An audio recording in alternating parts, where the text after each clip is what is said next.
Buenas noches, alumnos. Vamos a continuar con el programa. En este caso vamos a ver la unidad número 10, sistema digestivo. ¿Sí?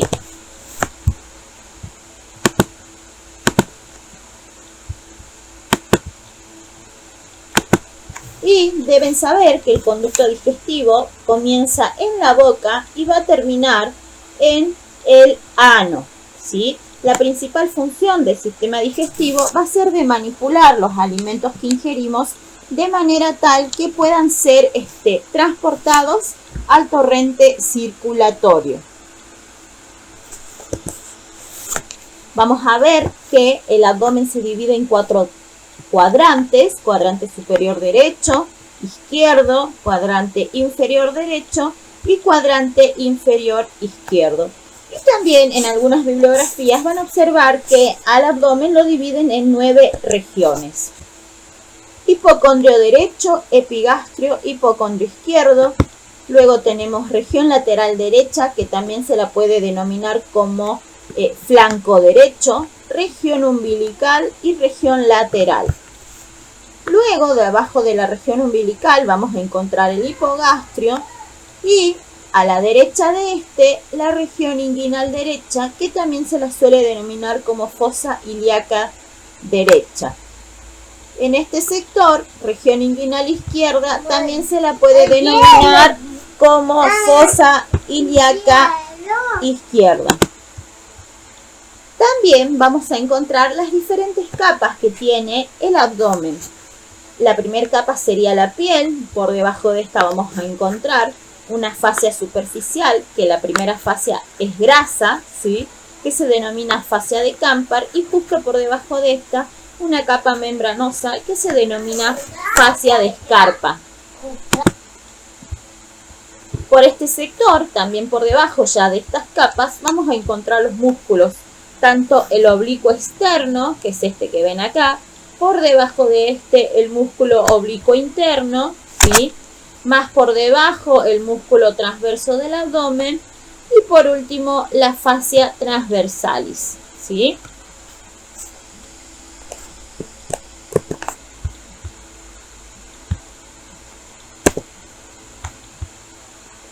Bueno. Luego tenemos las partes del sistema digestivo, que son boca, faringe, esófago, estómago, intestino delgado, intestino grueso y glándulas asociadas. Nosotros en el tubo digestivo, en el conducto digestivo, va a estar formado por capas, ¿sí?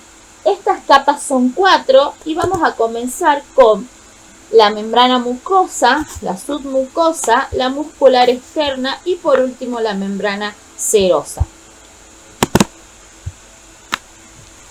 Bueno, como acá ven en la imagen, van a notar que acá están las 4 capas que tiene el conducto digestivo.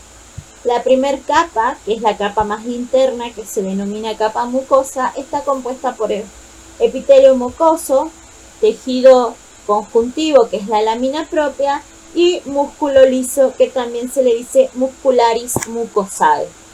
La va a continuar a esta capa, una capa que se denomina submucosa, la recubre a la mucosa y está formada por tejido conjuntivo, tiene vasos sanguíneos y linfáticos, nervios y también podemos encontrar glándulas. Luego, por encima de esta capa ya vamos a encontrar la capa muscular, ¿sí? En la capa muscular vamos a ver que en algunos sectores esta capa muscular puede ser lisa, salvo en el tercio superior del esófago, que esta capa muscular es estriada. La va a recubrir a esta capa una capa que se denomina serosa, ¿sí? Y esta capa serosa se encuentra en la mayor parte del tubo digestivo, salvo en el esófago y en el recto. En el esófago y en el recto vamos a encontrar una capa que se denomina túnica adventicia, ¿sí? O sea que tendríamos mucosa, submucosa, muscular, en algunos casos serosa y en algunos casos tejido con adventicio, túnica adventicia.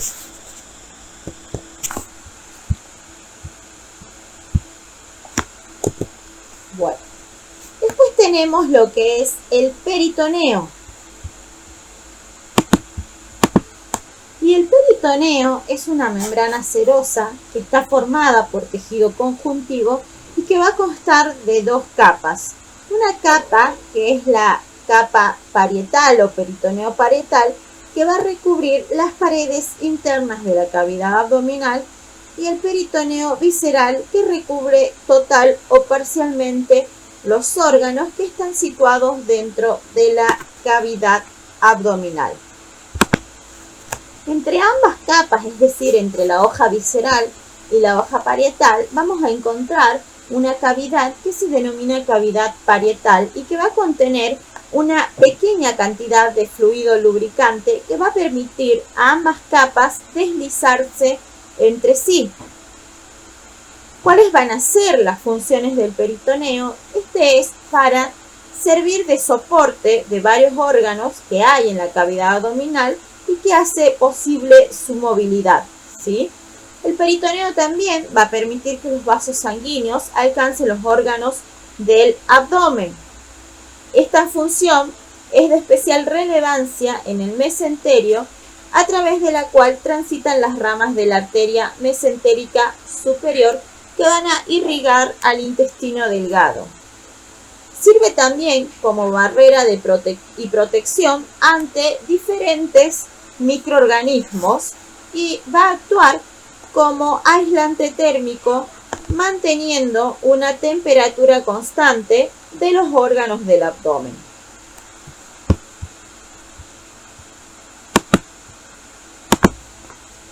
En el peritoneo vamos a encontrar una serie de repliegues, ¿sí? Estos repliegues se van a unir a los órganos, puede ser tanto a la pared anterior como a la pared posterior. Vamos a encontrar acá el mesenterio, ¿sí? Van a ser los pliegues del peritoneo que van a unir las asas del intestino delgado a la pared abdominal posterior y por donde van a transcurrir vasos sanguíneos que van a aportar el flujo sanguíneo.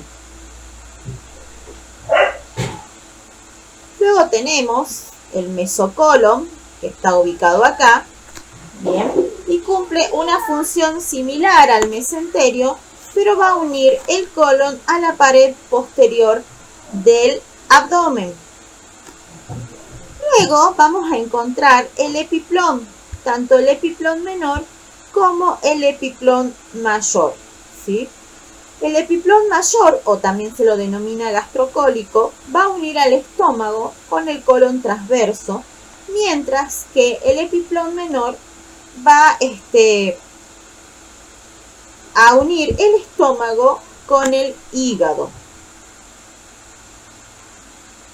Vamos a encontrar también acá en el ligamento una serie de ligamentos, ¿sí? En este caso, el ligamento falciforme que pertenece al hígado. Ahora cuando veamos hígado, les voy a indicar a dónde está ubicado el ligamento falciforme.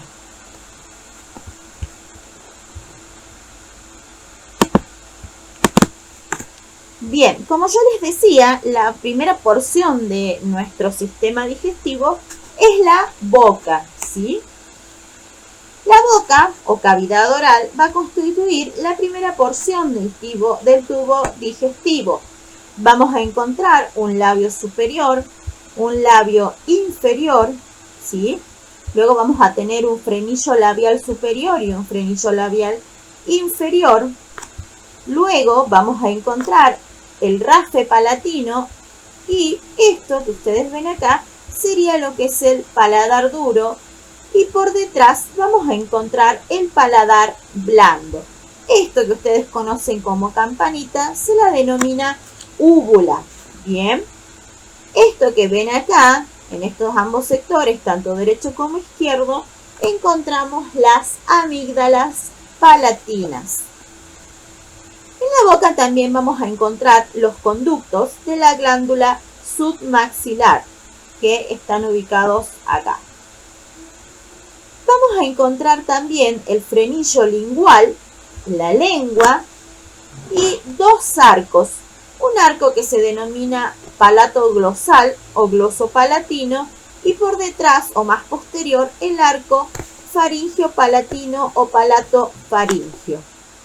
Esto ya lo que es la abertura hacia adentro, ¿sí? Esta luz que nosotros vemos, se denomina orofaringe. Y en la boca vamos a encontrar dientes superiores, dientes inferiores y la lengua. La lengua es un órgano muscular que está recubierto por membrana mucosa. En la superficie de la mucosa lingual se van a encontrar unas delicadas protuberancias denominadas papilas, ¿sí? Vamos a encontrar la papila en la punta de la lengua, las papilas fungiformes, luego las papilas filiformes y por último, las más grandes, las papilas sincurvaladas, ¿sí? O caliciformes.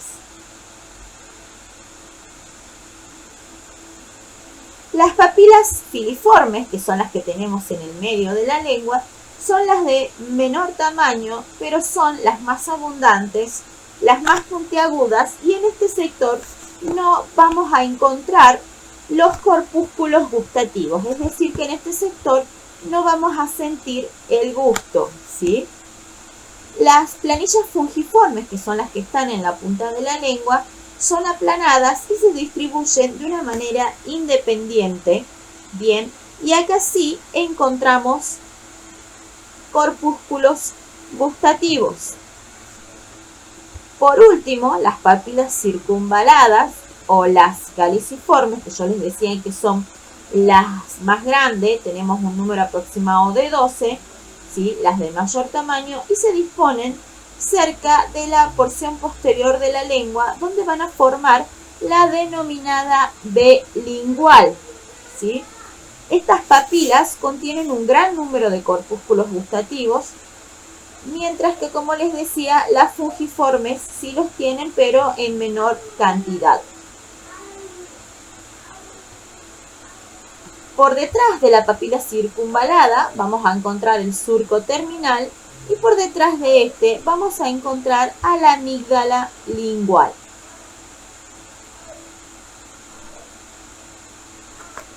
La boca, yo quiero que sepan esto, la estructura de la boca, ¿sí? A excepción de las piezas de escaria, va a estar revestida por membrana mucosa. Esta membrana va a constar de epitelio escamoso estratificado apoyado en una capa de tejido conjuntivo que va a contener a las estructuras glandulares. Luego vamos a encontrar los dientes, ¿sí?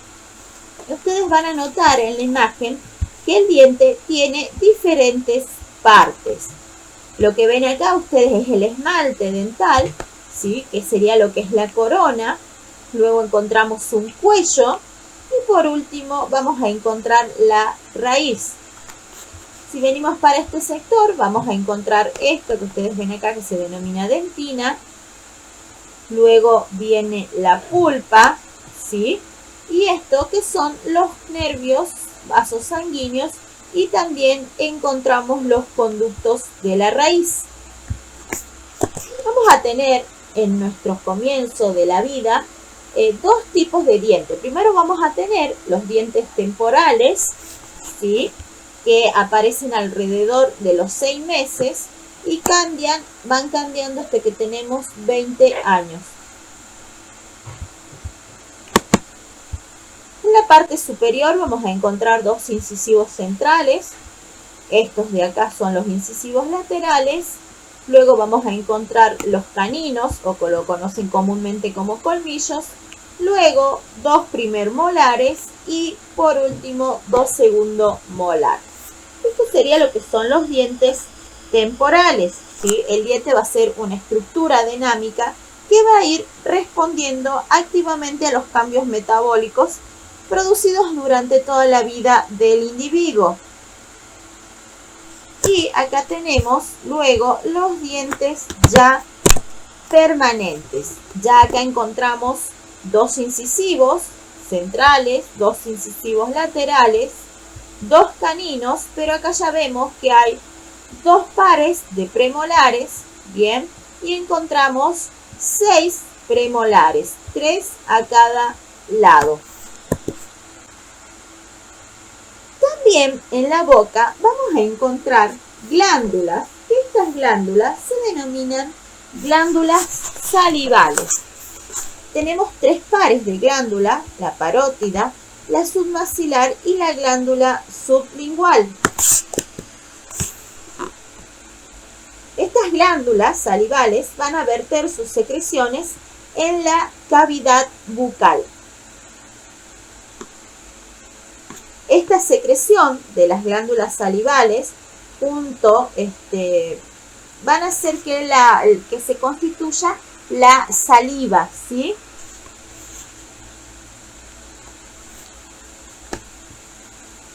Vamos a encontrar que la glándula parótida está en este sector, casi cerca del oído, bien.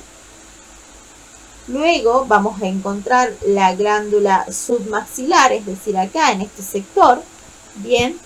Y por último, la glándula sublingual.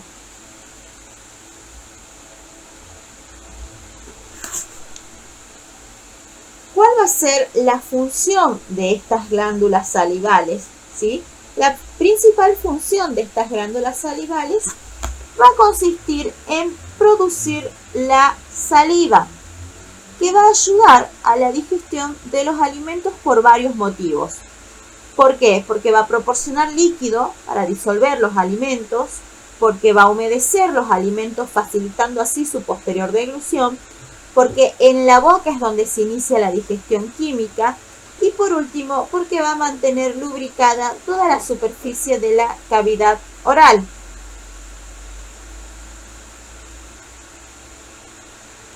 La función propiamente de la boca es que la boca va a intervenir una serie de actividades, ¿sí?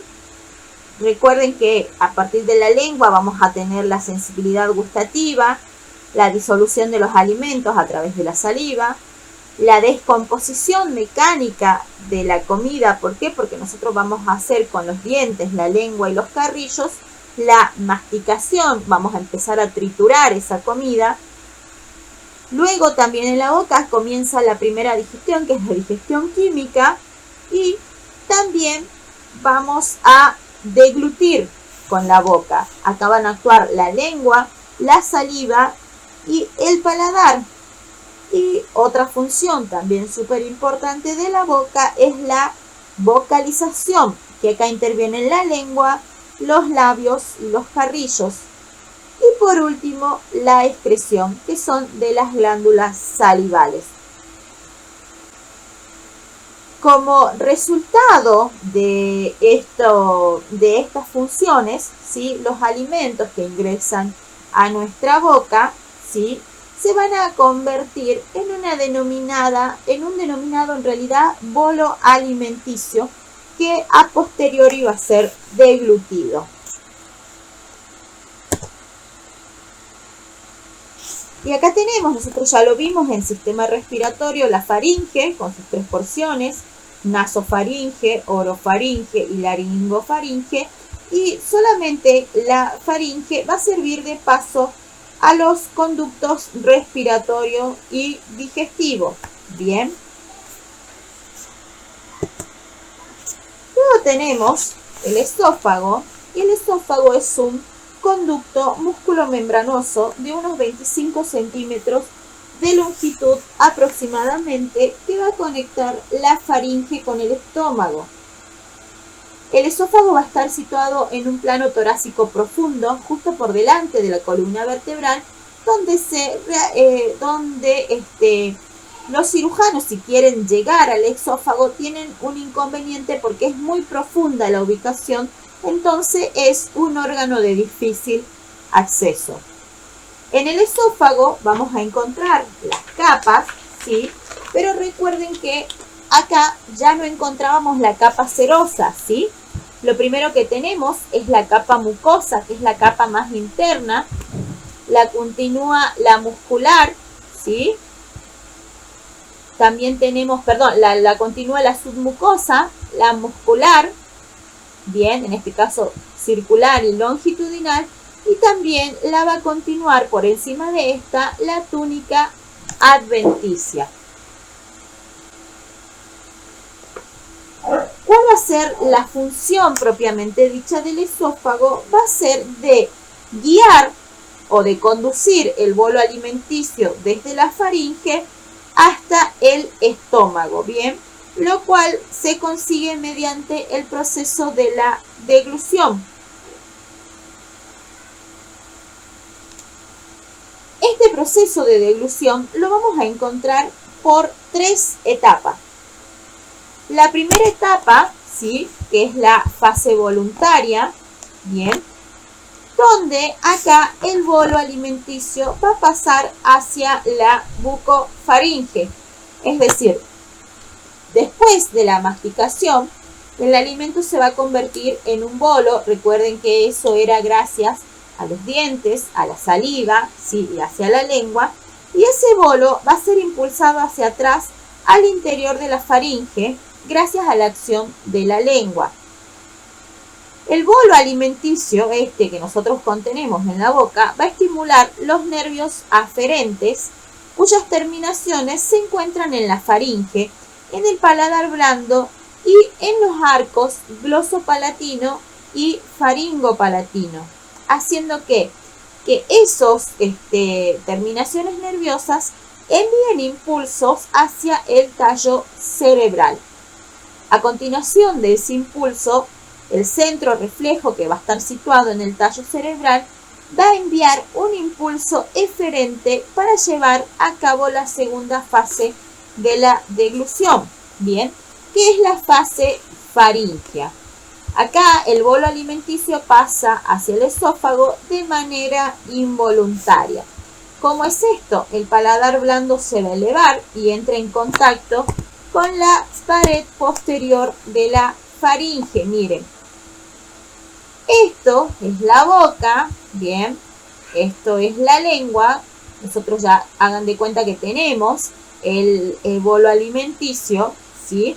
Y en este caso el paladar blando, recuerden que el paladar blando lo encontramos por detrás del paladar duro, va a entrar en contacto con la pared de la faringe, ¿sí? ¿Qué va a pasar ahí? Hace que cuando el paladar blando se eleve y entre en contacto con la faringe, con la pared posterior en realidad de la faringe, impide así que el bolo alimenticio pase o penetre en las cavidades nasales. Recuerde que esto ya es para la cavidad nasal, ¿sí?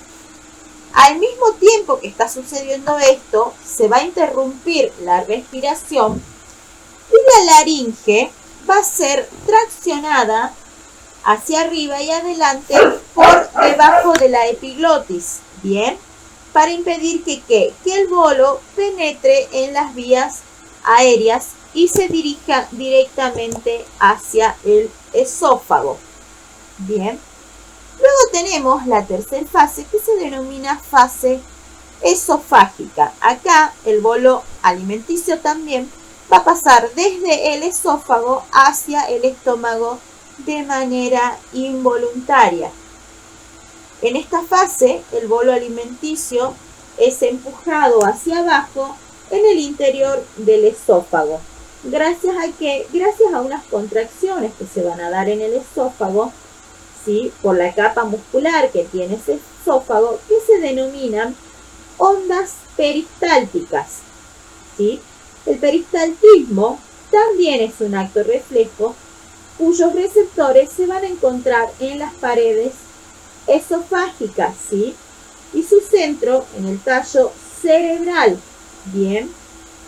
Entonces, recuerden que tenemos 3 tipos de fases en la deglución. La fase alimentaria, que es voluntaria, que es cuando el bolo alimenticio se encuentra en la boca, ¿sí?, y hacemos que pase hacia la bucofaringe. La fase faríngea, que acá interviene la faringe y la laringe. Y por último, la fase esofágica, donde el bolo alimenticio va a pasar a través de las contracciones o ondas peristálticas hacia el estómago. Si acá ustedes ven la imagen, esto sería lo que es el bolo alimenticio, bien. Acá encontramos el paladar blando, este sector es del paladar duro, y el paladar blando se va a elevar y entra en contacto con la pared posterior de la faringe, que quiere decir que este paladar se va a elevar, ¿sí? ¿Para qué? Para que este bolo alimenticio no pase hacia ese sector, o sea, a la cavidad nasal. Luego el bolo alimenticio va a seguir su recorrido, bien, donde acá se interrumpe la respiración y la laringe, recuerden que esto es laringe, va a ser traccionada hacia arriba, ¿sí? Esto se eleva, la laringe se eleva, ¿sí? Y adelante, es traccionada hacia arriba y hacia adelante por debajo de la epiglotis. Miren esto, acá yo encuentro la epiglotis, ¿sí? ¿Para qué? Para que el bolo alimenticio continúe su recorrido, bien, y no pase hacia la laringe, porque si pasaría a la laringe, puede penetrar hacia las vías aéreas. Miren en esta imagen ya el bolo alimenticio, miren acá en esta imagen cómo está traccionada hacia atrás y arriba, ¿sí? Y cómo se va a poner por delante de la epiglotis. ¿Para qué? Porque esto hace como una pared que se cierra para que el bolo alimenticio continúe su trayecto por el esófago hasta llegar al estómago. Acá volvemos a ver la imagen. Esto sería esófago. Mire cómo se van haciendo las contracciones, ¿sí? Acá tenemos la capa muscular relajada y acá ya empieza a contraerse los músculos para producir las ondas peristálticas. Así una y otra vez de manera sucesiva hasta llegar al esfínter esofágico inferior. Bien. Este es el esfínter esofágico inferior, va a dar paso o se va a abrir para que el bolo alimenticio llegue hacia el estómago. Acá tenemos otro órgano que pertenece también al conducto digestivo, que es el estómago.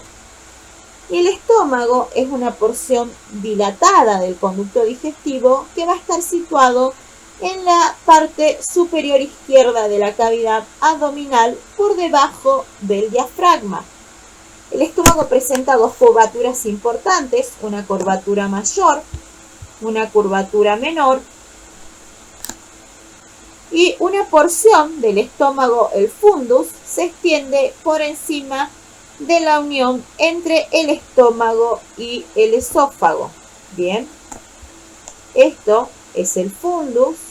Bien, acá encontramos el cuerpo del estómago. Esto que nosotros vemos acá es el esfínter esofágico y lo continúa el cardias.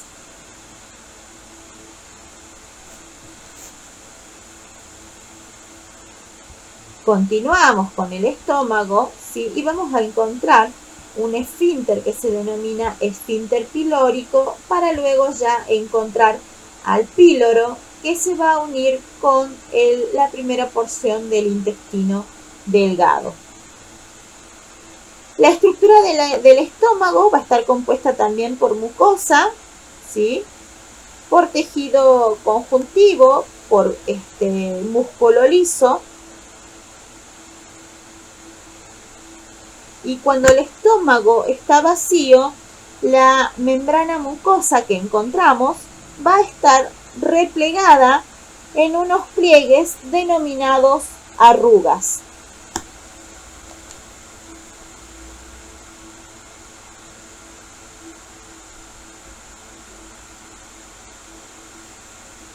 Las células epiteliales que se introducen en el tejido conjuntivo van a formar tres tipos de glándulas.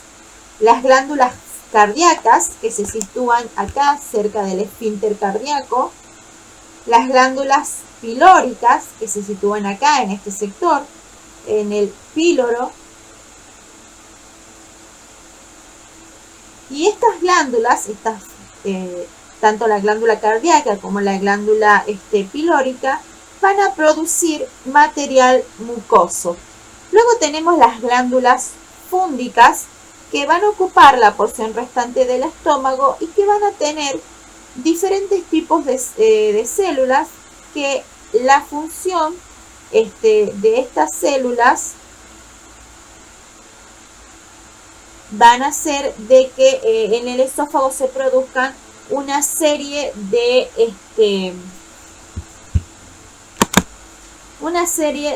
enzimas digestivas, ¿sí?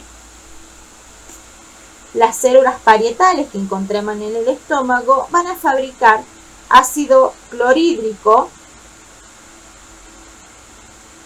También vamos a ver que encontramos unas glándulas, ¿sí?, que se introducen en el tejido conjuntivo desde la superficie de la mucosa.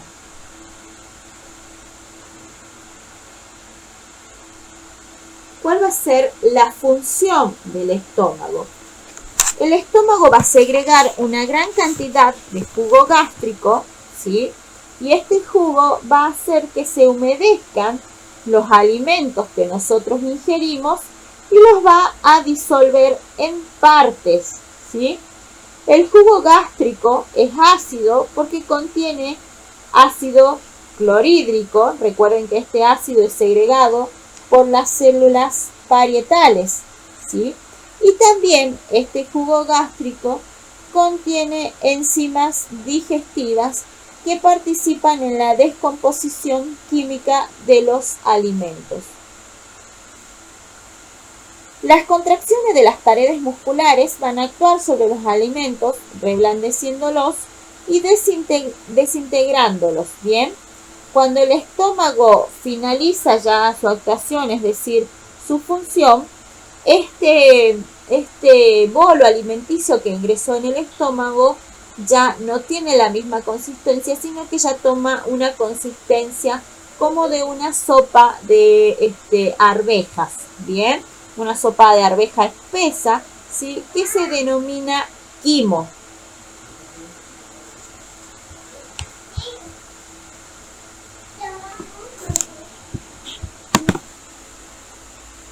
El tiempo que invierten los alimentos en atravesar el estómago va a depender, por un lado, del tipo de alimento que ingerimos y por otro lado de la consistencia de este alimento al ser deglutido, ¿sí? Los líquidos comienzan a abandonar el estómago, los líquidos que no contienen alimentos abandonan el estómago a pocos minutos de ser ingerido. Mientras si nosotros ingerimos una comida que está compuesta por carne, si esa carne no tiene grasas, y por papas, ¿sí?, va a tardar unas 3 horas aproximadamente esta comida que ingerimos en abandonar el estómago. Por otro lado, si nosotros hacemos una comida con mucha presencia de grasa, ¿sí?, va a hacer que esa comida se encuentre en el estómago alrededor de 5 a 6 horas después de haberla ingerido.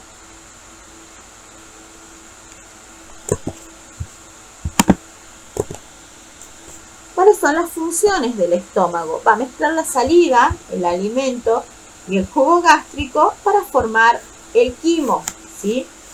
Sirve como reservorio del alimento antes de su paso hacia el intestino delgado y segrega jugo gástrico. Bien, este jugo gástrico contiene ácido clorhídrico, contiene pepsina, ¿sí?, y va a contener también a la lipasa gástrica. Y por último, la función del estómago es de segregar gastrina hacia la circulación sanguínea.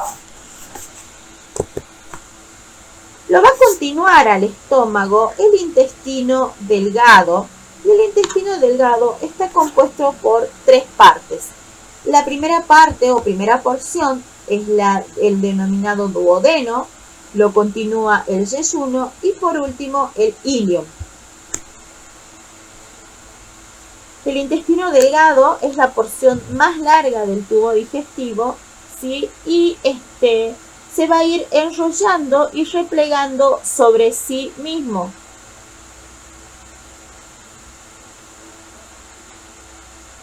La primera porción del intestino delgado, la denominada duodeno, tiene una longitud aproximada de 25 centímetros. La segunda porción, que es el yeyuno, mide unos 2,2 metros. Y la tercera porción, que es la denominada ilion, mide aproximadamente unos 3,3 metros de longitud. La primera porción, que es el duodeno, carece de movilidad y va a permanecer fijado de tal manera a la pared posterior del abdomen que adopta una forma semejante a una letra C. Si ustedes la ven acá, van a ver que es muy parecida a la letra C. En el interior del duodeno se van a abrir 2 conductos, el conducto pancreático y el conducto colédoco.